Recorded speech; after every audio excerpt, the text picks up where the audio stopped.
ছোটবেলায় মায়ের সাথে আকাশের তারা দেখতে ভালোবাসতেন। সেই আগ্রহ থেকেই লোকাল মার্কেট থেকে বিভিন্ন পার্টস কালেক্ট করে টেলিস্কোপ তৈরি করেন সাফায়েত। সফলতাও পেয়ে যান 2 বছরের মধ্যে। 2012 সাল থেকে বাণিজ্যিকভাবে বিপণন শুরু হয় সাফায়েতের। এখন পর্যন্ত 7,500 টেলিস্কোপ তিনি বিক্রয় করেছেন। ছোটবেলায় আকাশ দেখতে পছন্দ করতাম। আমরা তখন আমার জন্ম হয় সিলেটে, মানে জন্মের পর থেকে 5-6 বছর পর্যন্ত ওখানেই ছিলাম।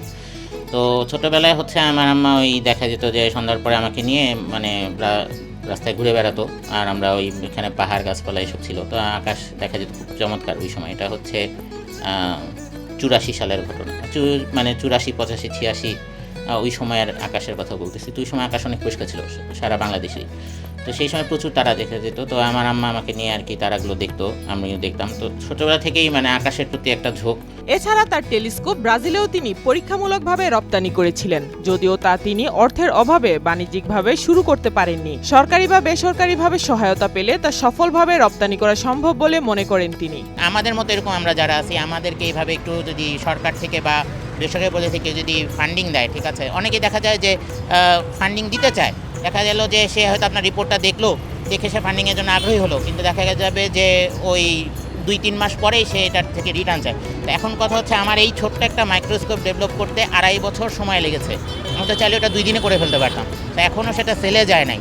তো এখন কথা হচ্ছে, আমাদের এখানে R&D নিয়ে অনেক কাজ করতে হয়, ঠিক আছে, বা এগুলো নিয়ে কাজ করতে হয়। তো এখন তারা যদি আজকেই ফান্ডিং করে যদি 2-3 মাস পরে প্রফিট চায়, সেটা দেওয়া সম্ভব না। 2009 সাল থেকেই সাফায়েতের আগ্রহ টেলিস্কোপ নিয়ে। 2011-তে তিনি সফলতাও লাভ করেন। এরপর মাইক্রোস্কোপ তৈরি করার আগ্রহ আসে সাফায়েতের। 2022 সাল থেকে 2024 সাল পর্যন্ত 56টি মাইক্রোস্কোপ মডেল ভেঙে ফেলতে হয়। 57তমতে সফল হয় তার মাইক্রোস্কোপ। এইটা হচ্ছে আমার 57তম মডেল।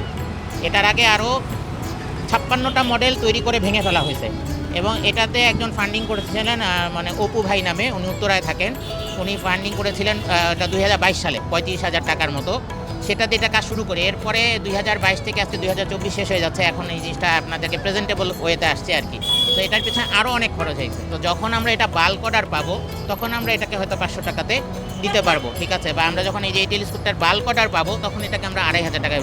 নর্মালি যদি যখন 1-2টা চেয়ে বসে, তখন এটা দেওয়াটা বেশ, তখন হয়তো এটার প্রাইস আর 500 টাকা থাকবে না, হয়তো একটু বেড়ে যাবে।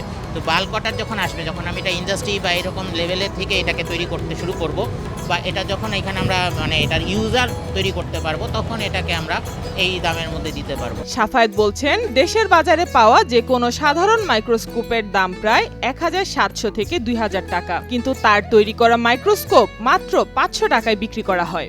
একটা স্টুডেন্ট, ঠিক আছে, যাতে করে একটা জ্যামিতি বক্সের দামে একটা মাইক্রোস্কোপ অ্যাফোর্ড করতে পারে। দেখেন একটা জ্যামিতির ভালো একটা জ্যামিতি বক্সের দাম 500 টাকা, ঠিক আছে। একটা মাইক্রোস্কোপের দাম 500 টাকা, যাতে করে তার পড়া টেবিলে জ্যামিতি বক্সের পাশাপাশি একটা মাইক্রোস্কোপ সে রাখতে পারে, বা তার তার যদি আরেকটু অ্যাবিলিটি থাকে, সে যাতে করে একটা টেলিস্কোপকে তার বিছানার সামনে বা সামনে যে জানালার পাশে যাতে রাখতে পারে, বা বারান্দা দিয়ে সে আকাশ দেখতে পারে, ঠিক আছে। যাতে করে সে মনে করেন যে টিফিনের টাকা জমায় একটা মাইক্রোস্কোপ বা একটা টেলিস্কোপ কিনতে পারে। জানালেন, স্বল্প বয়সে বাবার মৃত্যুর পর একমাত্র বোনকে পড়াশোনা করিয়ে নিজের পড়াশোনাও চালিয়েছেন। 2016 সালে তাদের মা চলে যান দুনিয়া ছেড়ে। বোনকে নিয়েই থাকছেন রাজধানীর রামপুরায়। একসময় অনেক বন্ধু থাকলেও এখন তার কেউ নেই, আত্মীয়দের সাথেও তেমন খোঁজ নেই। বাংলাদেশে একটা ট্রেডিশন আছে, যখন মানুষের টাকা পয়সা থাকে, তখন অনেক অনাত্মীয়রা আত্মীয় হয়ে যায়। যখন তারা কোনো একটা বিপদে পড়ে বা তাদের টাকা পয়সার দিক দিয়ে একটু সমস্যা তৈরি হয়, তখন দেখা যায় আত্মীয় স্বজনও তাদেরকে ভুলে যায়। ঠিক একইভাবে স্কুলে যারা আমার ক্লাসমেট ছিল বা ছিল, ছোটোবেলা থেকে আমার মা আমাকে চোখে চোখে রাখছে, সেইভাবে আমিও তাদেরকেও সময় দিতে পারি নাই। আর যখন আমি হলাম যে আমাকে ছেড়ে দেওয়া হলো, যে আমি একটু বন্ধুবান্ধবের সাথে মিশবো, তখন আমাদের ফাইন্যান্সিয়াল ক্রাইসিস শুরু হলো, যার কারণে ওই বন্ধুবান্ধব আমার কাছ থেকে আস্তে দূরে সরে যায়। ইনফ্যাক্ট বলতে গেলে আমার কোনো বন্ধুবান্ধব নাই। সত্যি কথা বলতে, যে মানুষের যে স্কুল ফ্রেন্ড বা কলেজ ফ্রেন্ড থাকে, আমার আসলে সেই জিনিসটা নাই। প্লাস আত্মীয় স্বজনদের সাথেও বলতে গেলে আমাদের তেমন কোনো যোগাযোগ নেই, তারাও আসলে যোগাযোগ করে না, আমিও আর সেইভাবে যোগাযোগ করি না। আমরা আমাদের কাজকর্ম নিয়েই ব্যস্ত থাকি আর কি সবসময়। আমি আর আমার ছোট বোন এই মুহূর্তে আছি। যখন সে স্কুলে ভর্তি হয় নাই, তখন আমার বাবা মারা যায়, ঠিক আছে। তো তাকে ছোটোবেলার থেকে এখন পর্যন্ত বড় করা, টেক কেয়ার করা, তার পড়াশোনা সব কিছু আমি দেখাশোনা করছি, এবং আমি নিজেও পড়াশোনা করছি।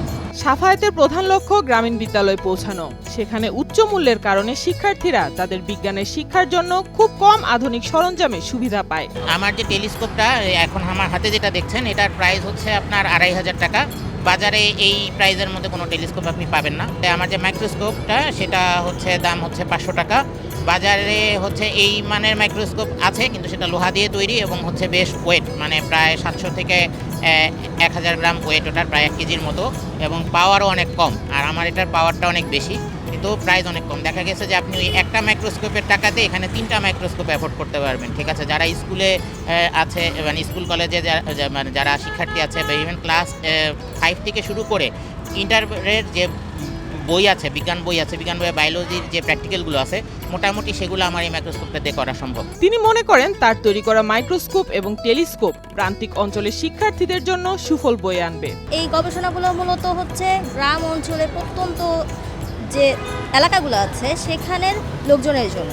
সেখানে যে স্কুল কলেজগুলো আছে সেখানে অনেক মেধাবী স্টুডেন্ট আছে, কিন্তু তাদের কাছে পর্যাপ্ত যন্ত্রপাতি নেই যেটার মাধ্যমে তারা শিখতে পারবে বা যেটা বইতে পড়তেছে সেটা প্র্যাকটিক্যালি দেখতে পারবে।